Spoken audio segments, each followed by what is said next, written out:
Hey, it's Lemon. Welcome to the Backlogs. Hope you're doing well. Y'all remember Warhammer? I sure do. I remember walking into this game thinking it was just another isometric RPG that I could break over my knee with a single character.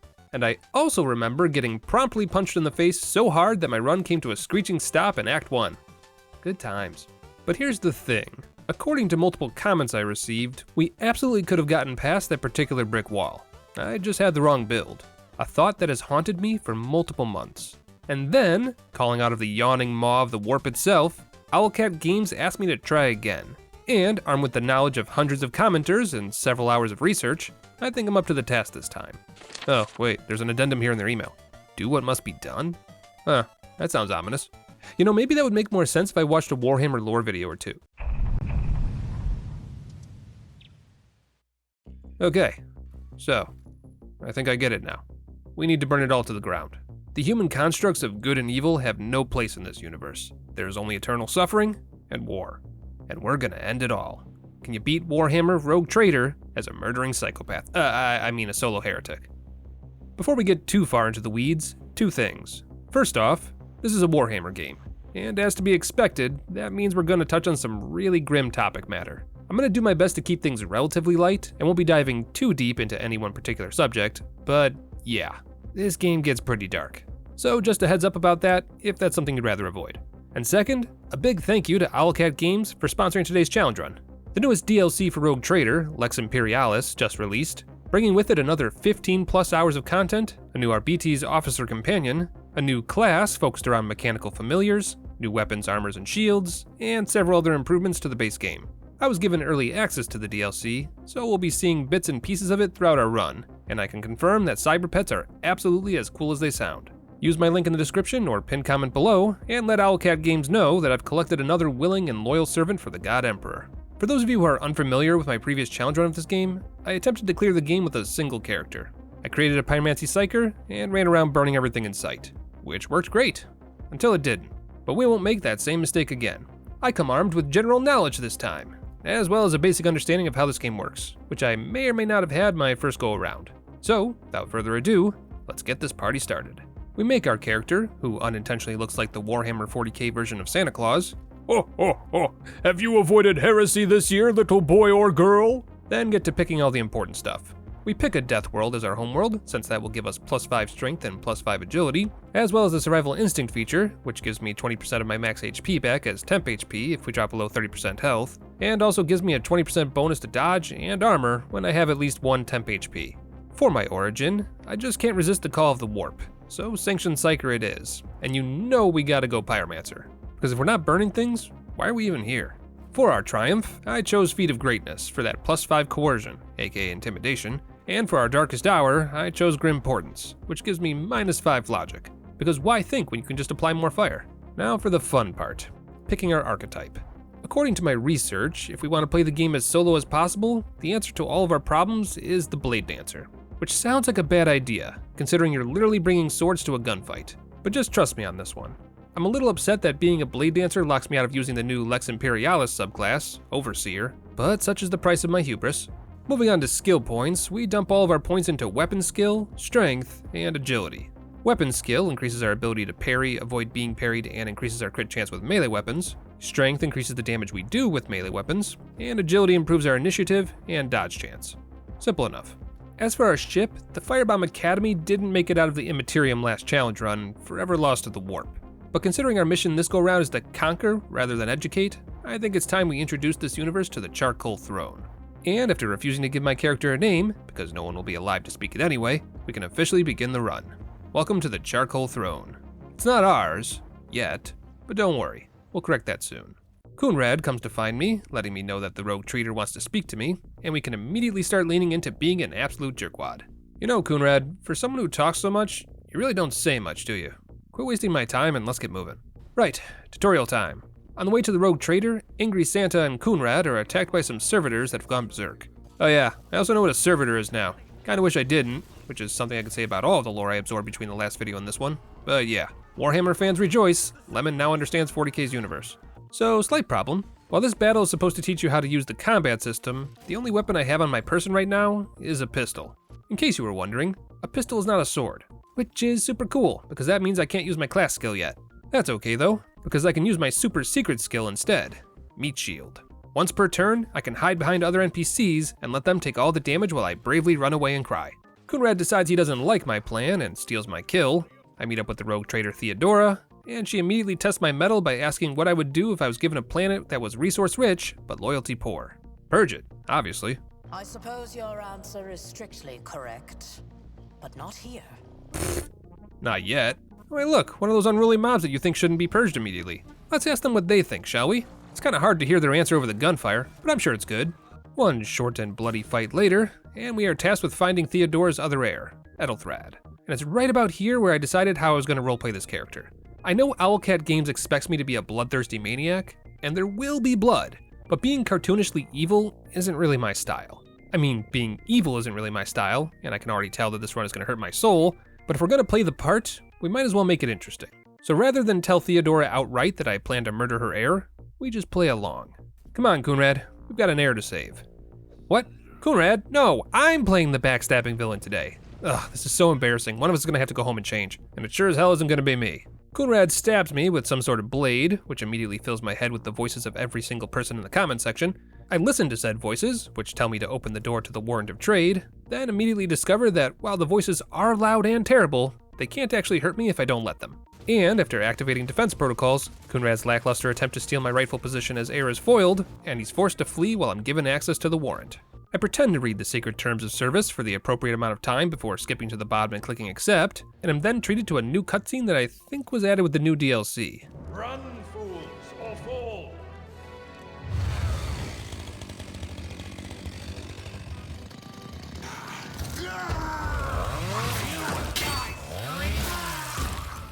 Well damn, that's one hell of an entrance, Abelard. My dude here gives me a medikit to heal my injuries, and also gives me my first set of weapons and armor. 2 swords? Abelard, you spoil me. You see, while every sword is a melee weapon, not every melee weapon is a sword. And by that, I mean that swords bring some unique modifiers to the table. Each sword you wield gives a 10% boost to parrying, and reduces the enemy's weapon skill by 10 when you hit them. The lower an enemy's weapon skill, the easier it is to hit them, which means it gets easier and easier to hit your target with each strike. Oh, and don't forget about my pyromancy. This build, when used properly, can actually attack with its swords and psyker skills on the same turn. A powerful combo that makes killing multiple targets in a single turn a likely possibility. So, let's get to the nitty gritty. See this skill? This is going to be one of our bread and butter moves throughout the run. This skill attacks random targets around you 3 or 4 times, depending on if you have 1 sword or 2. It does half as much damage as normal, but makes up for that fact by the sheer quantity of attacks and the fact that this skill doesn't count as your attack for the turn, which means you can then use a normal sword attack or pyromancy attack after using it. The only other downside is that you might accidentally target an ally if they're standing next to you, but that sounds like a boon to me. As for our normal sword attacks, we have 2 options. We can hit a single target around us, or we can cleave, hitting all 3 spaces in front of us for an extra action point. Simple enough. And 1 backflip attack later, that's combat complete. Oh wait, look, level up. Our first choice of level up is just to increase some skills, so I put my points into Medicae, simply because you need to put at least 1 level into Medicae before you're allowed to use medikits on yourself. And since we'll be playing as solo as possible, probably a good idea to have that ability before we get too far into the game. I meet up with Idara, Theodora's personal psyker, and the 3 of us head to the navigation room to attempt to save the ship's navigator. Well, I say the 3 of us, but what I actually mean is just me. There's going to be multiple times in the run where the game either forces me to take a companion, or where it's important to take a particular person with me for story purposes. So we're just going to have to live with that. And while I can't keep enemies from targeting them, I can make it so that they have minimal influence on the challenge run by refusing to level them up or use any of their abilities. Which means it's up to me and my kickflips to get us out of any battles we come across. Which is, surprisingly, easier done than said. Being able to attack an enemy 5 times in a row is pretty overpowered this early in the game. Hey, Navigator, you alive in there? Fall to your knees, mortals, and behold the final dawn. Oop, looks like the comment section is back. At least that's what the description seems to be referring to anyway. Well, he's doomed. Guess we'll just leave him to his fate. May his sacrifice honor the God Emperor, and his name be echoed forever, and blah blah blah. Ooh, look, axes. A bit different from swords, axes have an ability that inflicts 2 bleed damage every turn. Very useful for those tankier enemies that refuse to go down. Unfortunately, while it sounds like the perfect fit for our build, we're actually not going to use them. because while that damage sounds nice, using axes means we can't use our blade dance skill. Non-negotiable, I'm afraid. Maybe next time. But while we may not get to use axes, we did gain another follower, Sister Argenta of the Adepta Sororitas. Warrior nuns have never been so cool. It's a shame she's so gung-ho about serving the God Emperor. In another playthrough, I think we could have been friends. And with another NPC I won't actually be using added to my following, I blaze my way through the remaining combat encounters, realize I can customize my color scheme, which I do immediately, and level up.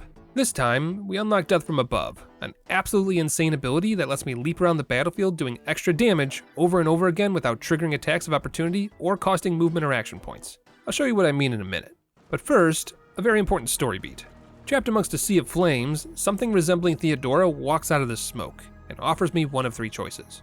We can walk through the fire and hope that our faith will protect us, retreat and save as many people as possible, or follow Theodora, who promises no pain and increased power. Now, I've done the Iconoclast and Dogmatic options in previous playthroughs, and since we're going to need all the power we can get, Heretic it is.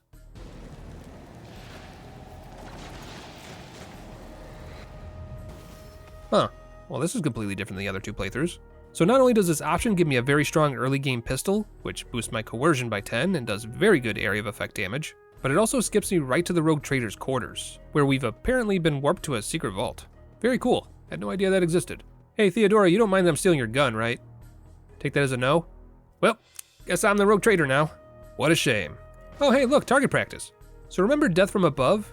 Here's how it works. Using the skill lets you move an extra few feet, and attacks all 8 squares around you when you land. The wild part? You can do this an unlimited number of times. Well, sort of. Every time you kill an enemy, you get another charge of it, and you can use it as many times as you have charges. The only caveat is that enemies killed with Death from Above don't count, so you can't create a self-feeding loop. Still amazingly overpowered though, considering it gives you several squares of extra movement and, if used in the right order, allows us to make an incredible number of attacks in a single turn. Oh hey, new level. This time we get Death Waltz, basically just an even stronger Death from Above. Enough said. I also took the Blade in his hand skill, which increases my sword damage by my agility bonus. Considering I'm going to be pumping agility throughout the run, this is a no-brainer. I also found a trinket that increases my toughness if we have less than 35 intelligence. Me brain not very good, but me health pool very big. So me happy. Coonrad, are you still doing heretic stuff? I thought I told you to re-roll your character. I find Ethelthrad, who senses that I've got the voices of the comment section in my head, but I lie and tell him he's just hearing things. Can't play our cards too soon. I mean, we could give in to the voices and see where that takes us. Enough talking rubbish. Fine. Not yet, I guess. Coonrad kills the last sacrifice, Ethelthrad rolls a nat 20 for intimidation, then rolls a nat 1 on perception, and fails to notice that he's just stepped into a ritual circle. And so begins the final boss of the introduction. Ooh boy, can't wait. Last time we attempted this solo, it did not go well. But don't worry, I'm sure it'll go differently this time. Fuck. It's okay. I may have goofed up that initial attempt, but that was just me shaking off the rust. This boss has a lot of mechanics, so we'll need to strategize appropriately. First off, we need to make our way around the map and pick off every single minion. Give no quarter, because if you do, the Chaos Spawn will just use its special ability and eat minions around it to fully heal itself, wasting multiple turns of your efforts. But once we've got it singled out, the buffet can begin. Use everything you've got. Death from Above, Blade Dance, regular attacks, Pyromancy, anything to get damage in as fast as possible.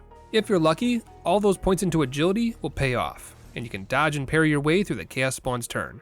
And with a few strategic medkits thrown into your rotation, that's the Chaos Spawn cut down to size. That was definitely easier than beating it as a pure Psyker, let me tell ya. And for our reward, get another level up.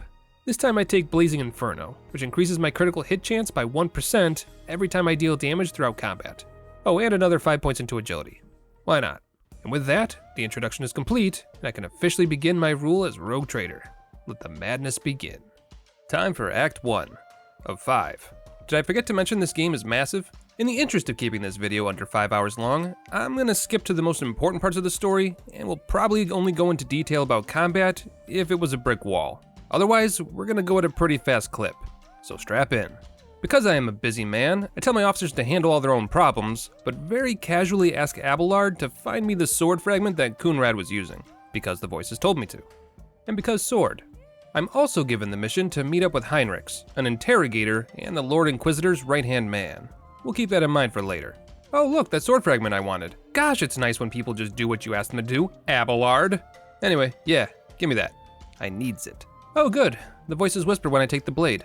That's not ominous at all. I zoom around the current solar system, scanning planets as I go, and come across a space station with a man embedded in ice, still alive and screaming so loud that the psychers aboard my ship can't navigate properly.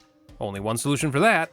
Unfortunately, silencing one scream has cleared the local airwaves for another. Some greater cataclysmic warp storm is delivering an image to psychers everywhere. A dark mouth cleaving the universe in two. So you know, just a normal Tuesday in the Expanse. Meanwhile, back on the ship, I start receiving visions of people bowing to me while I hold a majestic sword. As you do, and in desperate need of some fresh air, I head on down to Rykad Minoris, one of my planets that appears to be undergoing some technical difficulties. Because I decided to visit this planet first, my soldiers here have been able to fend off the rebellion's troops relatively well, which means it might be a little easier to get to the governor of this planet and see what's actually going on. I hack and burn my way through the rebellion troops without too many issues, find Lucky Jasper, who I immediately intimidate into telling me what the governor of this planet is planning, then brutally maim him for telling me what I wanted to know. Because evil. Oh god, and now he's telling me I was right to punish him. And just like that, I remember why this universe needs to burn. I find some boots that give me a 25% chance to regain 2 movement tiles whenever I deal damage, find some better armor that gives me another 10% chance to parry and 5 more agility, and find a new companion, Pascal the Tech Priest. Get in, loser, we're going shopping. And by shopping, I mean we get another level. This time I choose Acrobatic Artistry, which makes it so that I can immediately return to the tile I started my turn on. And if I use Death from Above at any point during my turn, every single use of it gets repeated. You'll see what I mean in a minute. Oh, and let's get plus 10 awareness, because stepping on mines is no fun. A fellow soldier leads me into a bandit trap, but is cut down by the very bandits he led me into. Is that different than last run? I can't quite remember. But with the bandits dead, the soldier who led me here just so happens to still be alive. Suspicious. In fact, this man was the only survivor of his original squad as well. Sounds like imposter behavior to me.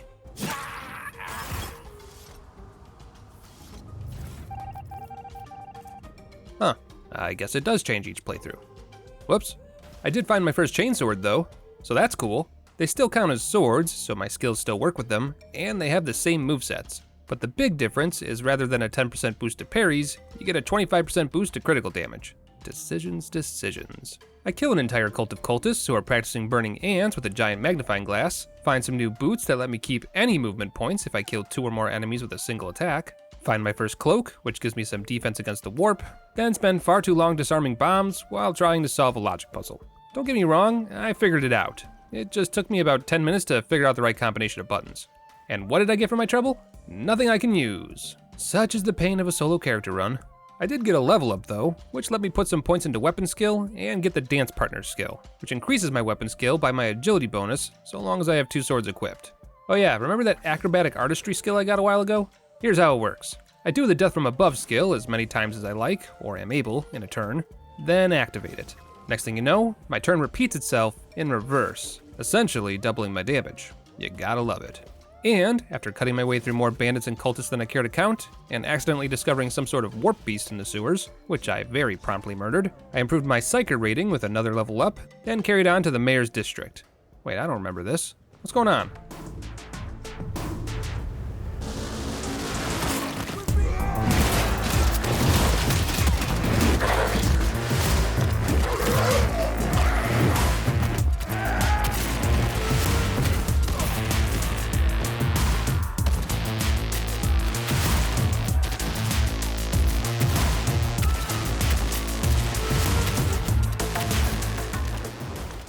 Boys and girls, we may have fucked up.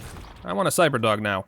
Well, too late for that now. We meet Salomorn of the Adeptus Arbites, who's here to collect some records and interrogate the mayor about the current situation. He also mentions he's here to find a tithe ship. Don't remember anything about that in the lore dive I did, but I think I get the importance. So, with our forces combined, the mayor is interrogated for being a sussy baka, and I head to the Electrodynamic Cenobium. Tech Priest Temple. We're going to a Tech Priest Temple. I cut down any tech priests that get in my way, level up my Death Waltz so that it could be used to give me up to 15% more dodge for the remainder of combat, then release the anger of the Omnissiah on some unsuspecting cultists, with devastating results. Another level up where I pick Spinning Blades, which increases the number of hits Blade Dance does by 1 for every parry I pull off beforehand, as well as more agility because not getting hit by bullets is very important, and would you look who I found? It's Heinrichs, the interrogator psyker we were sent to collect. Oops, sorry bud, didn't mean to interrupt you in the middle of your work. Pay me no mind. And with Heinrichs now by our side, we can assault the main group of cultists hiding in the basement temple. Aurora, I presume. Fun fact, Aurora plays all high and mighty, but if you're heretical enough, you can actually tell her off and let her know that the fickle gods of the warp have chosen us as the new tool of destruction instead. And while Heinrich certainly doesn't approve of that, Aurora's reaction is immediate, and she very clearly realizes we're speaking the truth. Shame she has an ego. I was kinda hoping we could avoid the next combat, because this next fight is the one that destroyed my last run. Welcome to the reactor chamber, where 6 techno-priests around the map are charging up pylons that will eventually explode. The only way to prevent instant death and failure is to sprint around the room, killing all 6 priests. Each priest you kill will give you an extra turn before the explosion goes off, but here's the problem. This combat is meant to be tackled by an entire team, not one person. And despite my best efforts, I just don't have the movement or the damage to get around the room fast enough to prevent being vaporized. I did everything as best I could. I brought down the priest as quickly as possible, and even used death from above to give myself a little more distance, but it's just not enough. I was able to clear one half of the room, but this bend here is just too large a distance for me to get around in a single turn. Did the voices lie? Is there really no way to beat this room with only one character? Well, yes and no. In our current state, there's literally no way to do it. But why bang our head against this brick wall when we can simply go visit the rest of the system? There's plenty of planets that need burning and rebellions that need squashing after all, and almost every interaction we have gives us juicy XP. XP that we can potentially use to improve our damage and movement speed. First up on our side mission list is the active rebellion that's brewing in the lower decks. Despite Abelard's protests, I made the decision to personally treat with the rebellious factions rather than let my guards handle it. Because why should they get all the experience? That ends negotiations. What's next? How about Uruk 5? Yeah, sure, why not? House Orselio has definitely seen better days, and is currently in the middle of a civil war of sorts, but my one and only goal here is to collect a navigator for my ship. And it's just a shame that this one is so disrespectful. It's okay, this station is renowned for its navigators, and I'm sure there's a more agreeable one around here somewhere. I collect some goggles that will give me a better hit chance, then find the rest of the mutinous crew. And I mean that literally. The crew is all but turned into mutants. Apparently that happens if you don't visit the station fast enough. Whoops. Ah well, mutant or human, they all die the same. I explore this station, collecting all sorts of random tidbits as I go, and actually bumped into a glitch of sorts. Because of my high logic, the game tells me that the correct answer is allegedly option number 7. And when I click on it, the game tells me that the door I need to go through to progress has unlocked and opened. But it hasn't? So after some digging online, it turns out that the correct answer is actually option number 6, which we can confirm because we get a cutscene of the door opening when we press it. Might be a mislabeled dialogue option or something. Just thought I'd point this out for anyone who's stuck, and so that Owlcat Games can get their local tech priest to do the appropriate cleansing rituals for this particular machine spirit. Another level up, where I give myself a 15% increased critical hit chance against bleeding targets, or any target with less than half health, followed by several minutes of reading research journals so that I can solve another logic puzzle, which was actually a really fun break from all the slaughter I've been engaging in. Not sure if the reward was worth it, but hey, they can't all be swords. And after activating the elevator to the top floor, we come across Cassia, the mutant navigator whose emotions are so powerful that they affect everyone around her. And after yelling at her so hard that she passes out, another member of her group reveals that she's the last viable navigator on the station, which means she's coming with me. Oop, looks like he didn't like that idea. Counterpoint, you're dead, so it doesn't matter what you like. And with that, a new ability, Captive Audience. My next attack deals 10 bleed on all targets that it hits, and if the targets don't pass a toughness test, they can't move for a round. They even count as full cover meat shields when this happens. Quite the boon to my arsenal. I wake Cassia up and drag her aboard my ship via contract, like the soulless husk that I am, which is immediately a problem. Remember how her emotions affect everyone around her? Yeah, we just brought an emotional time bomb onto the ship. Such is the price of a powerful navigator, I suppose. I soften my tactics a bit, which seems to help, then head to Ricadiphilia, a prison planetoid, for one last drop of experience. The prison is currently in the middle of rebellion, aka the natural state of every location in this universe, so we better go take care of that right quick. Huh? Jasper? Why does that name sound familiar? Oh, Lucky Jasper? Yeah, he's fine. Well, he's alive anyway. I cut down a bunch of prisoners, who all come at me with knives, which are weirdly stronger than my swords and do bleed damage. Only problem is that they don't count as swords. Damn. Turns out the new warden of this prison decided to give prisoners 3 meals a day instead of 1, and even forbade guards from physically punishing the prisoners. Absolute heresy. Oh shit, wait, I was kidding. Turns out it actually did turn into heresy and warp worship. See, Warhammer, this is why we can't have nice things. Anyway, after a multiple phase boss battle where the boss regained his health bar and warped around the map, I eventually covered him in enough flames to stop his shenanigans and finish the side quest. Got a cool sword for my troubles though, as well as one last level up, which I applied to strength for more damage and coercion, because it's my way or the highway, damn it. But before we can throw ourselves back into the brick wall that hangs over this run, it looks like the Void Shadows DLC just triggered. Perfect timing, because not only does this give me another companion I get to ignore, but she brought me a gift, the Silent Verdict, a two-handed greatsword. Interesting. Oh shit, hey comment section, didn't see you there. Looks like I finally got the build you all kept whispering about, so now we can ignore all our companions and... Look at them. They stand on the edge of a precipice. You could be their downfall. All you have to do is push. You know, I hadn't even really considered that. Alright, new challenge run sub goal unlocked. Beat the game solo, heretical, and kill off all our companions along the way. Go big or go home. So with that blood oath signed and sealed, let's admire this awesome new sword we just got.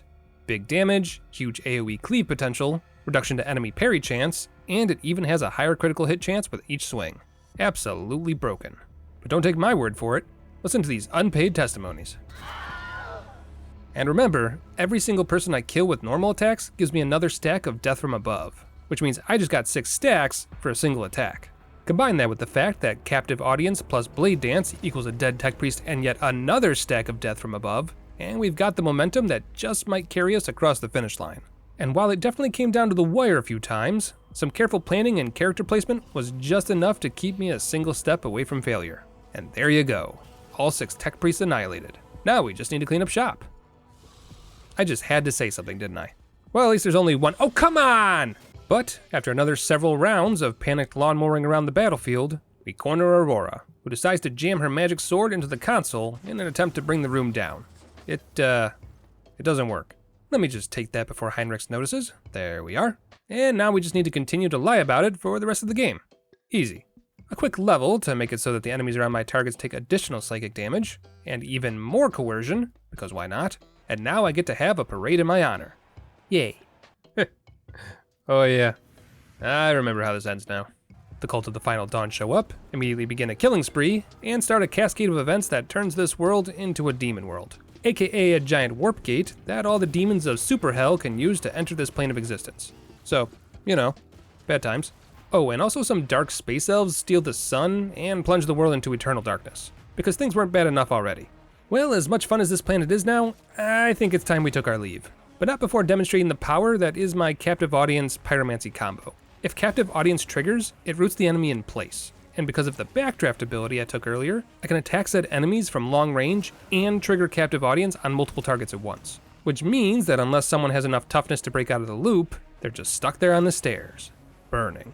Gotta hand it to the comment section, this build is broken. Another few points into weapon skill and an improvement of my Psyker rating later, and we've reached the boss of this planet, a Chaos Space Marine. Fun fact, he has the powerful kick ability, which knocks you down. And he'll keep kicking you down, over and over again, putting you in a death loop that you can't escape from.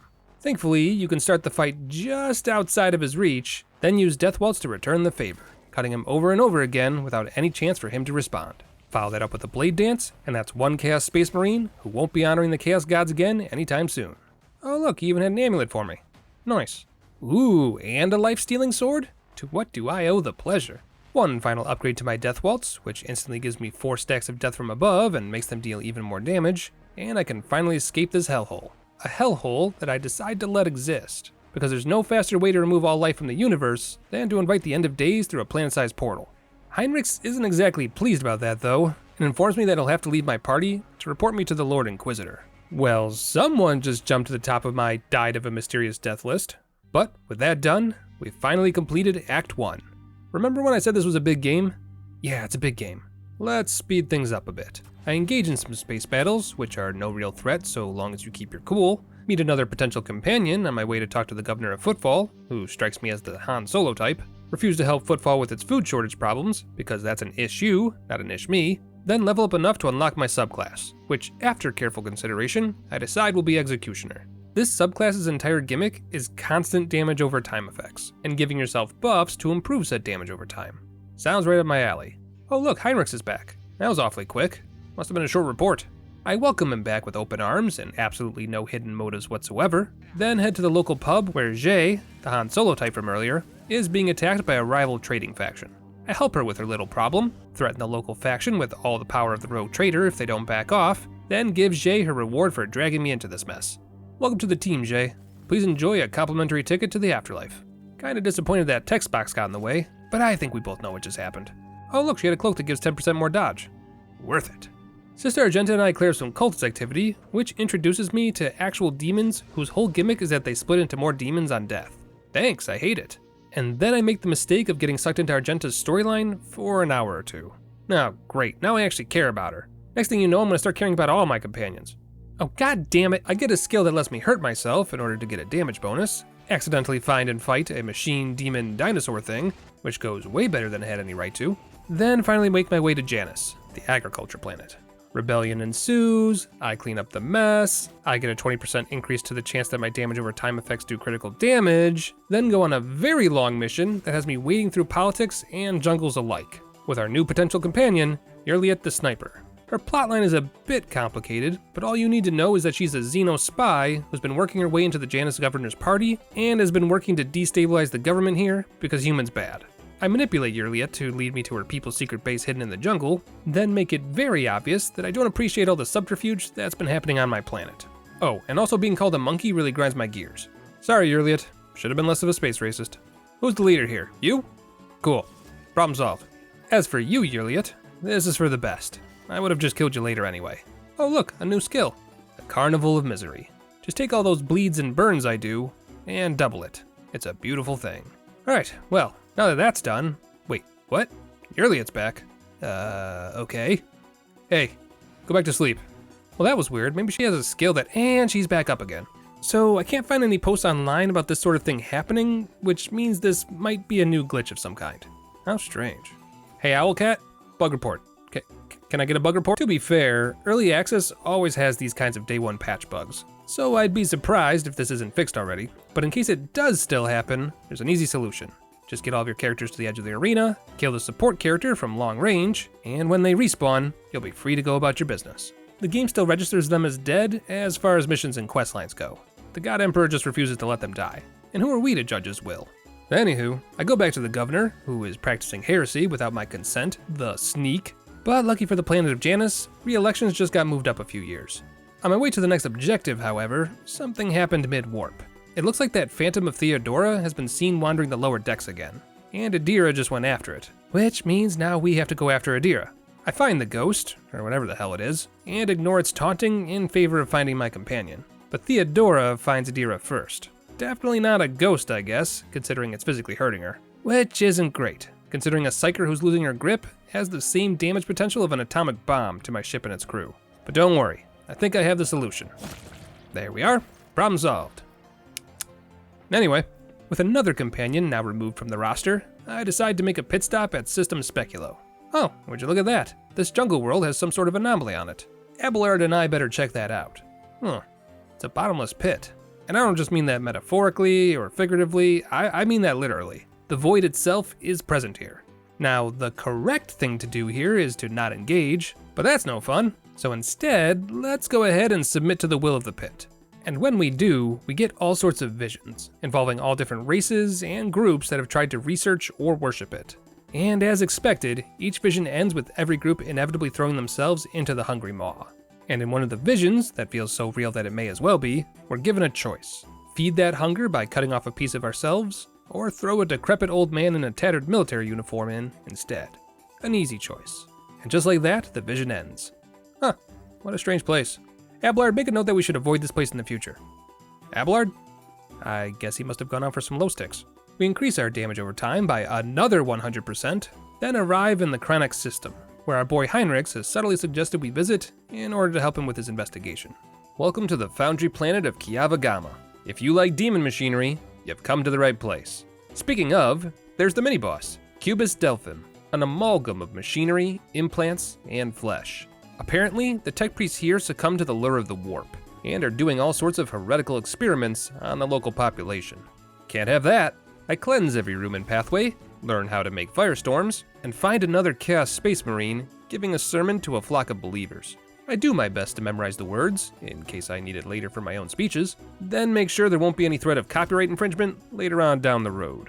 Now we just need to hunt down Cubus and his pack of demon dinosaurs, and we can finish this side quest up. Hey, you might want to watch where you're never mind, I'm sure they're fine. In fact, why don't I take that dinosaur off your hands? We have a T-Rex. Unfortunately, we don't get to control said T-Rex, but it does its job well enough. Right, that's enough of that. Get lost, child of the Omnissiah. Let the cycle be discontinued. And with that done, me and Sharptooth can begin our merry adventure. No, my dino! Stupid game, can't ever have anything nice. Oh, a skill that increases damage over time by another 20%. I take it back. Heinrichs and I find the basement, where all sorts of terrible experiments are being kept, and at the center of it all, a supercomputer. An evil supercomputer, filled with all sorts of arcane and heretical knowledge. Don't worry, I'll get it! There. Easy game for baby. Oh god, Demon Stingray! Whew! Close call. That almost killed you. You're welcome. Oh, what's the matter, Heinrichs? Did I just erase years of your life's work? What a shame. It's almost as if I did it on purpose. But you know what they say, snitches get stitches. Oh no, that Demon Stingray killed Heinrichs. As the sole witness and survivor, I'll be sure to report this to the Lord Inquisitor right away. Anywho, time to escape this hellhole. What is happening right now? Oh good, a traitor Astartes. Just what I needed. Hey there, Uralan, old buddy, old pal. What say you let me go, and I'll give you the warrant of trade later. I don't even want it. I'm pretty sure it's just wallpaper that Theodora got at a garage sale. Whew. Okay. Mental note made. Watch out for that guy. I get the factory planet back up and running, telling it to continue pumping out heretical knickknacks and Funko Pops, then finally make my way to the last portion of this act, the Von Valencia's palace on Dargonis. I wade my way through some politics, basically telling everyone around me that I do not care about their infighting, and if they could just keep things status quo, we'll be peachy. Find a trader who sells skills for cyber pets, which makes me once again regret that I couldn't find a way to make that class work for this particular challenge run. Find and easily kill some Xenos, which lets me upgrade my Psyker rating again. Then have to wade through even more politics, this time with the remains of House Roselio. Too long didn't read, the house wants Cassia back. Cassia doesn't really want to go because I've been nice to her, and as far as I'm concerned, she's still under contract, so she ain't going nowhere. What the? Who's this asshole? Ugh. Why is it always revolts and assassination attempts with you people? Honestly, if you're gonna do something, do it right. Don't pull your punch at the last minute. In order to calm things down, Cassia offers me a 100-year contract that gives House Valencia's Google Maps for life, which I humbly accept. And she even offers to stay on the ship. I'd say I don't understand why, but well, I can literally feel what she's feeling, so, you know. But enough mushy-gushy feelings. We've got a universe to burn. I get a skill that gives me health back if the people around me are suffering, then accidentally hit on Cassia a bit more. Poor girl just wants to be loved, you know? Everything in me just wants to hug these damn NPCs and tell them it's gonna be okay. I mean, it won't be, but I make my way to the planet of Granis, hoping to check in on the governor there, but it turns out the Xenos have beaten me to the punch. Meet Marazai. He's a space elf super racist who hates humans, and is really upsetty spaghetti that I keep insulting him. Oh, I'm sorry, were you monologuing over there? You'll have to go back to the part where you started talking. And just like that, we've drawn aggro. Ooh, and got an achievement. Nice. Unfortunately, he ran away like the absolute hero that he is, but something tells me we'll be seeing him again. In fact, let's go looking for him. I find a Xeno artifact floating in space, which ends up being a teleporter of some sort for their ships, and though it takes several rounds, the fight is won and all the Xenos return to whatever they think the afterlife is. I don't actually know. Another 30% increase to my bleed damage, while my burn damage now ignores armor and deflection, a Xeno boarding party that tries to blow up my ship thwarted, and a hectic race back to Dargonis, which is now under heavy Xeno attack. Turns out the artifact I found was just a distraction. What the? My palace! Look what they did to my beautiful palace! Oh hey, here, have a light. What was I saying? Oh yeah, my palace! I made quick work of Tazara, who I think was important, but if I'm being honest, I didn't even really register who she was before I turned her to giblets. A little more range for my Psyker powers, and I find Marazai sitting in my chair. Well, someone's still upsetty spaghetti about me getting a rise out of them earlier. And just like before, away he goes on the nearest speed bike. Brave, brave, brave, brave Sir Robin. I don't know what my man expects his team to do though. I can literally dodge bullets, and can do over 100 damage per turn with a single attack. And that's not even counting the damage over time effects that I plagued the battlefield with. I don't even have to target people anymore. They just die. In any case, I kill the last of the Xenos, save Achilles Scalander, a loyal servant of the house who is essentially my master of whispers, then proceed to fail every single Medicaid check I can do, essentially just repeatedly breaking the man's bones while I try to heal him. I'm helping. In other news, we have a presence on the ship. Not a ghost per se, but some sort of machine spirit entity, I think. It's a bit unclear. What is clear is that it can kill my tech priests at will. Do it again. You won't. Oh look, it can even inhabit the servitors now. I'm not sure if I should be excited by this thing or worried. Both? Is both an option? You know what? There's too much going on. I need a nap. What the? Who are you? God! Intruder! We need to talk in private. Ah, I was wondering when you would get around to investigating me. Looks like the Lord Inquisitor decided to investigate me personally. I play nice and keep up the lie that Heinrichs died from a demon stingray, which Xavier here is weirdly quick to accept. I don't think he cared for Heinrichs very much either. To be fair though, Heinrichs is the least of his concerns. I may or may not have birthed a demon world, allegedly started a demon factory on the other side of the expanse, and cannot confirm or deny that I shipped infected grain to multiple planets in an attempt to spread the warp's influence across the universe. I actually forgot about that one. Man, I've been busy. And for the trouble I've caused, I'm given a ring that will summon the Inquisition to my aid? You, sir, are either really bad at your job, or this ring is a tracking device. Possibly both. But with the interrogation complete, we are officially in Chapter 3. Halfway there. For those of you wondering, Past Lemon, who's writing the script, just visibly flinched when he realized this. For a change of pace, and definitely not for any ulterior motives, I decided it would be nice to take what remains of my party on a relaxing stroll around the ship. You know what? This is nice. We should do this more often. Pascal, be a dear and open the door, would you? Hey Pascal, you didn't happen to accidentally turn on the air vents, did you? No? Okay, don't worry about it. I'm sure it's fine. Ugh, you again. Do you ever fight fair, or is underhanded tactics your whole gimmick? And just as quickly as it starts, it ends, and I wake up in what is very clearly some sort of torture prison. Or possibly a Motel 6. For those of you who are curious, we're in Camorra, a collection of seemingly infinite satellite realms and cities, interconnected by dimension doors and impossible to find by outsiders. Remember that sun that got stolen all the way back in Act 1? This is where they take them, used to power their interdimensional labyrinth. I guess what I'm trying to say is this place sucks, and we need to get out of here pronto. I find myself stuck in the middle of some space elf politics, which is the last thing I want to be involved in, but there is one glimmer of hope. Apparently, I'm going to be involved in a gladiator arena of some kind. And because Marazai's friends here are literally the worst, they think it'd be funny if I get to choose how he gets punished. Sure would be a shame if he had to fight in the gladiator pits too, huh? With the power of the warp gods keeping me alive despite the countless tortures inflicted on my person, I gain the pain exaltation buff, a permanent 10% boost to my damage. I'm also mangled, all of my bones are misaligned, something is crawling around in one of my eyes, and my tendons have been given the hostile treatment. Sorry. To anyone else who is a visual thinker like myself, I am so sorry about that one. But hey, at least we got Molten Beam and can attack enemies with psychic powers without provoking attacks of opportunity now. That evens it out, right? For anyone wondering, yes. Yes, it does. I wonder how the rest of the party is faring. Oh, hey, it's Pascal. He's seen better days. Here you go, my friend. Allow me to give you a bit of mercy. Let the cycle be discontinued. Yeah, I don't really have a quip for this one. But hey, Sister Argenta's okay, and she's even whipping up a bit of a rebellion. The only problem is that she's fallen for a false idol. The commissar here is a duplicitous snake, but because he has the Emperor's sigil, Sister Argenta can't see it. Argenta, I know it's hard, but you gotta snap out of it, kid. Otherwise, I'm gonna have to do something I really don't want to do. Not the outcome I wanted. Just another reminder of why this damn universe needs to burn.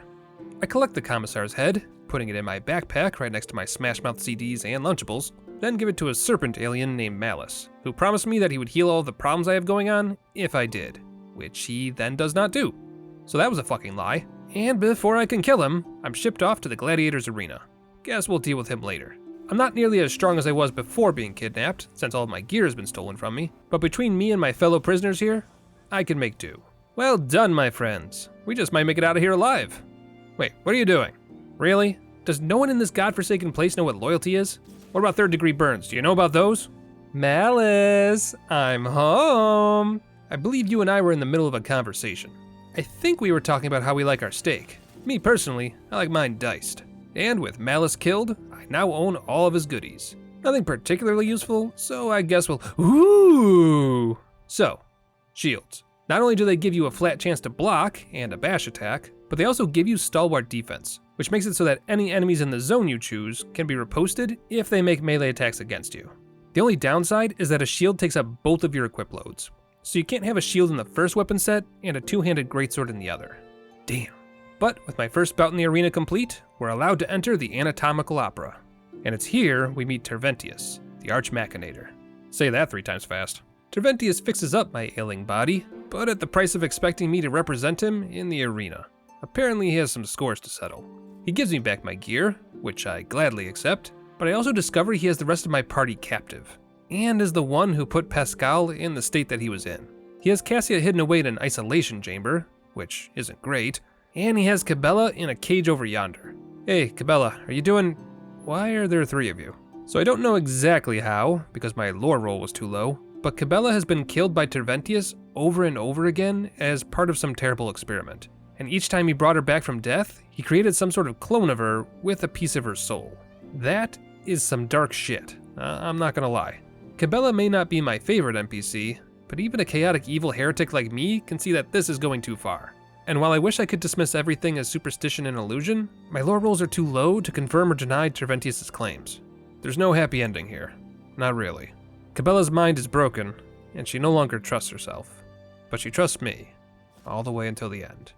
I survive another round in the arena, melting everything around me as quickly as I can, and then I get the only piece of good news I've heard in the last hour of gameplay. It looks like me and Marazai have been pitted against one another. Sure, he has 7 other friends with him, but since when have numbers ever been a deterrent for me? And with what little joy I could muster from revenge now being mine, it's time to go back to Terventius. Well, that sounds ominous. Hey, Terventius, they're all dead. Oh, I was supposed to die. Right, of course I was. Right, new plan. I'm gonna go back to the arena and murder everyone and everything. And hopefully that causes enough of a disturbance that I can escape this awful place in the confusion. In the meantime, give me back Cassia. She's all I got left. Cassia? Cassia, can you hear me? Are you alright?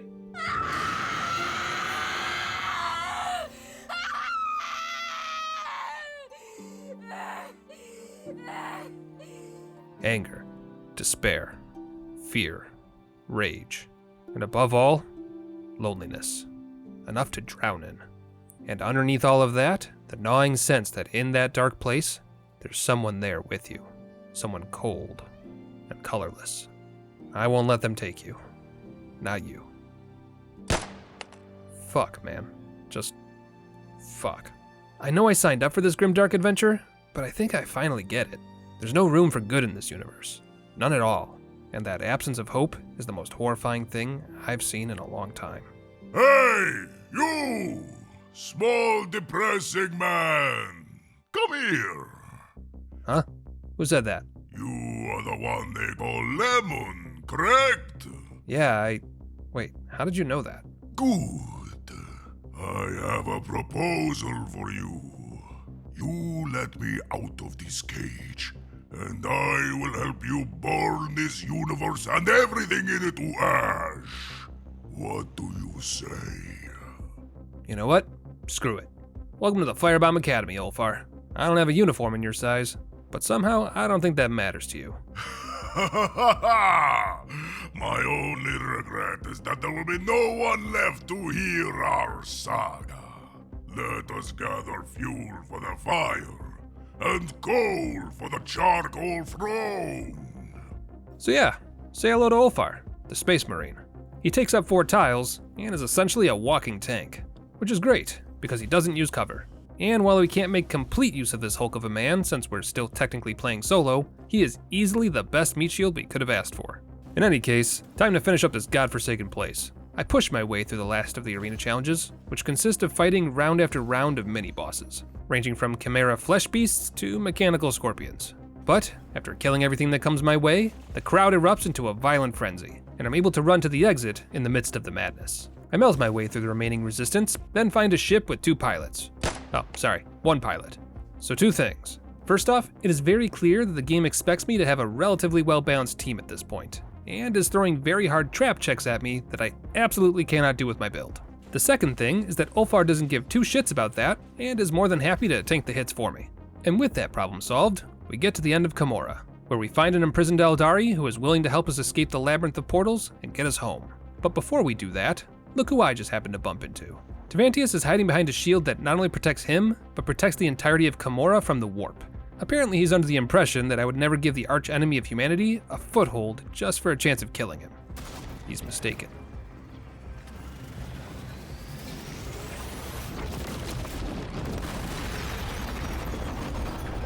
And with demons pouring into this plane of existence, I get my revenge for my team while simultaneously dooming this dark city. Sounds like a win-win to me. What is this? Another space elf spouting monologues at me? Joke's on you, lady! I don't even know who you people are! And several molten lasers and an insane amount of outgoing damage later, it doesn't even matter. And just like that, we've done it. Act 3 complete. 2 more to go. Our Aldalari guide does his job and navigates the web of portals and dimensions, taking us on a route that would break lesser men. But somehow, some way, he gets us home. Finally. Air that doesn't reek of death. I reward our guide for his service, giving him his payment in full, then make my way back to the ship, where I'm informed that everything everywhere has gone completely to shit, and that the enemies of humanity are leading a full-scale invasion of my territories. Naturally, one of the biggest threats to humanity is humanity itself, with the other rogue traders going completely off the rails in my absence. Rogue trader Incendia is over here high as a kite, murdering everyone that looks at her wrong and doing unspeakable things to the locals, while rogue trader Winterscale has somehow managed to get himself lost on a jungle planet for over a month now. Honestly, it's amazing the Expanse hasn't burned itself to ashes already. Enough of this nonsense. I collude with Vladim, a familiar face who is now on the run from Incendia, who agrees to lure her away from her currently shielded chair by finally coming out of hiding. It works perfectly. And because I don't trust anyone on this stupid planet to do my job for me, I kill Vladim too, just to be safe. I then go on a rescue mission to get Winterscale out of the jungle, and may have gotten swallowed up by the jungle myself. What? It's not my fault the trees keep moving and changing paths. Thankfully, I did find Winterscale after several minutes of wandering aimlessly through the jungle, but the man has clearly gone mad, and his party isn't really doing much better. They're beat down and broken. I put him and his retinue out of their misery. And with that, I've reached level 36, which means I now have access to the Exemplar talent tree. But it's all just numbers and nonsense at this point. There's only 2 things that matter. Killing Terventius, again, because apparently he's got that whole lich thing going on, and ending this sad charade of existence. Terventius is a whole ordeal, and involves hunting him down and cornering him in a makeshift laboratory while he's still weak and can't just reform again. The battle is long, grueling, and by the time I'm done, the floor is caked with the quickly drying blood of my enemies. But one thing is for certain, Terventius is officially no more, and my companions can finally rest. As for our second goal, we first have to deal with our old friend, Uralon the Cruel. He's stationed in Euphrates II, and nothing short of a full-scale invasion will get us within stabbing distance. Shields wax and wane against oncoming artillery fire, torpedoes are launched into the cold vacuum of space, and desperate times call for desperate measures, as steel collides with steel. And once the space fleet is destroyed, and the planetary forces are brought to heel, all that's left is Uralon himself. Well, I'll be, is that Coonrad? And here I thought we weren't going to get a satisfying conclusion to your storyline. The Space Marines I have with me light up the room, while I make a tactical retreat since I'm the only one not wearing power armor. Right, here's the plan. Ulfar and I will kill off all of Uralon's minions, then make our way into the fight itself, while the Space Marines give him hell and slow down the ritual he's currently casting. Should be simple enough. And at first, I thought it might be. Sure, there are dozens of enemies running around, and all of them have boatloads of health, but we've got the Wombo Combo build. Slice and dice, cook and book, right? Wrong. Ladies and gentlemen, say hello to the incongruous Defiler. 50 tons of solid metal and firepower, this thing is the stuff of nightmares. Not only does it have AoE attacks that force you to move from hiding spots, and trust me, you do not want to be in those danger circles when those things go off, but it's got a room full of minions to give it support, and it can attack like 3 or 4 times on a single turn, and every single hit is devastating to your health bar. Sounds bad, right?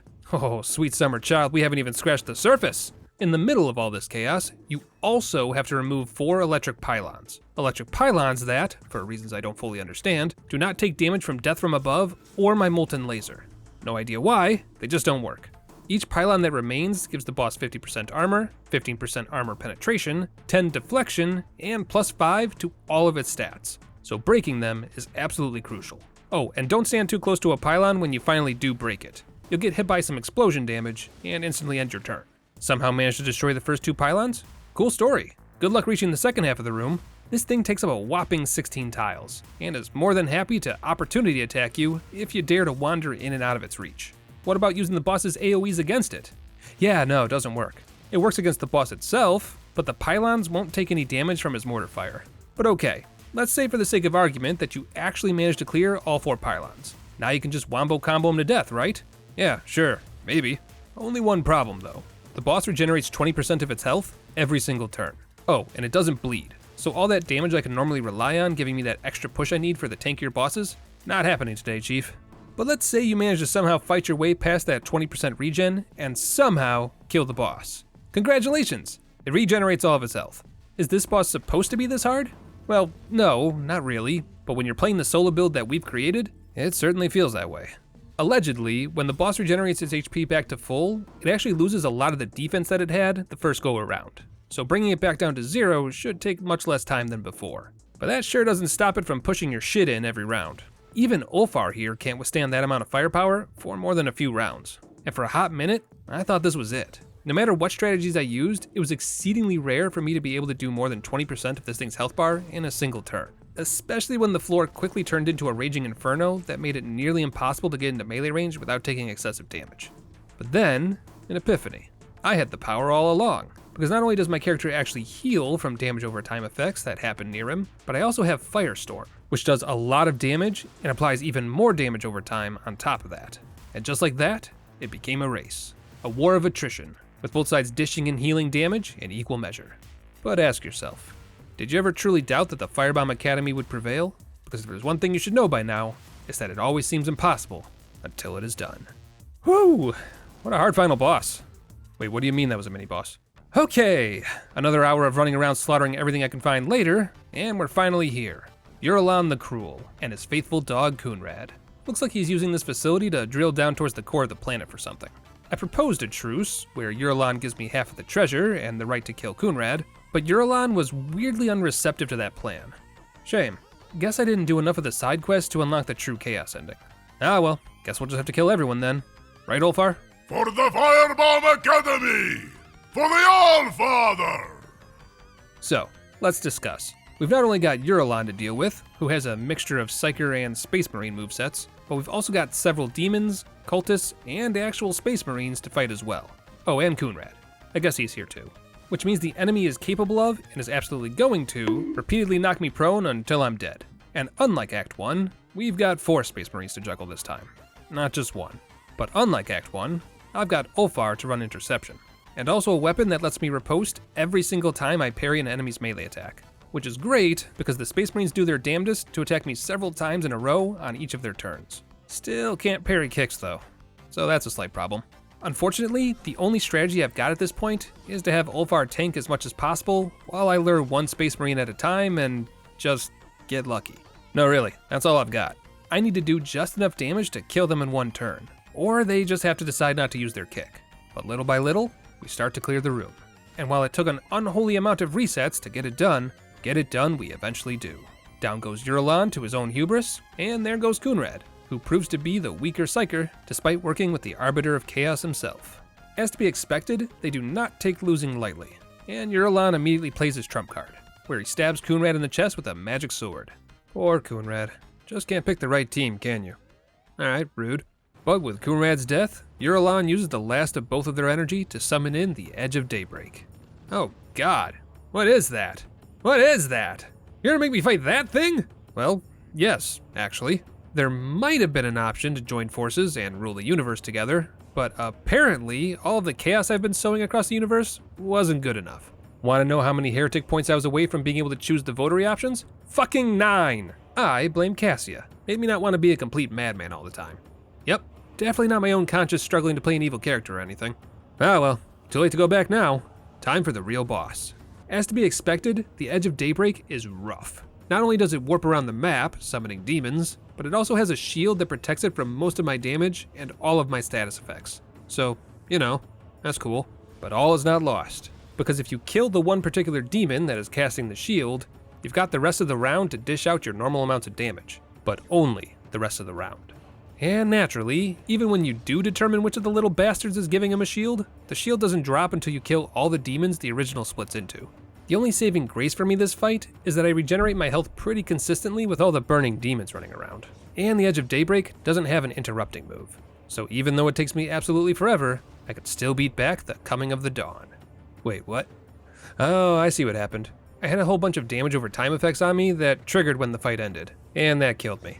Fixed the problem on the second go around though, and although it took me another 20 minutes to get the job done, the Edge of Daybreak is dead and gone. And with our goal accomplished, it's time to continue the adventure, because somehow, there's still more left to do. In fact, I somehow missed a mini-boss in this dungeon. A mini-boss that Ulfar is very adamant that he stay and kill for the glory of his clan. You know what? That's perfect, actually. Thank you for your help, my tanky friend. May you find your glory. By bolter or by fang, we shall see it done. Hey, Lemon? And with every companion removed from my party, we press on into the darkness of space, where we can finally get the answers we seek and hopefully find a way to end this miserable universe, no matter what it takes. Wait, how long is this video? Sweet God in heaven! Well, I'm officially out of time. As of writing this sentence, this video is supposed to be out in like 2 days, and I haven't even done the voice recording yet. So if you want to see how the game ends, I guess you'll just have to play the game for yourself. A big thanks again to Owlcat Games for sponsoring this video. It's always a pleasure when I get to dive back into the Warhammer universe, and I promise one of these days we'll figure out how to make a video that doesn't feel 17 hours long, so we can actually see the whole game. One day.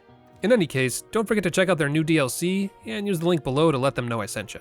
Also, a huge thanks to Ulfar's voice actress, Liv Smith, for taking time out of her busy schedule to give me customized voice lines for the run. It is absolutely surreal to hear characters in a Warhammer game talking about the Firebomb Academy, and my inner child is literally screaming in excitement at the thought. She streams pretty regularly on Twitch, so maybe stop by and let her know that the Firebomb Academy says hello. Now, if you'll excuse me, I've got a universe to destroy. Take care of yourselves, be good to one another, and I'll see you all again soon.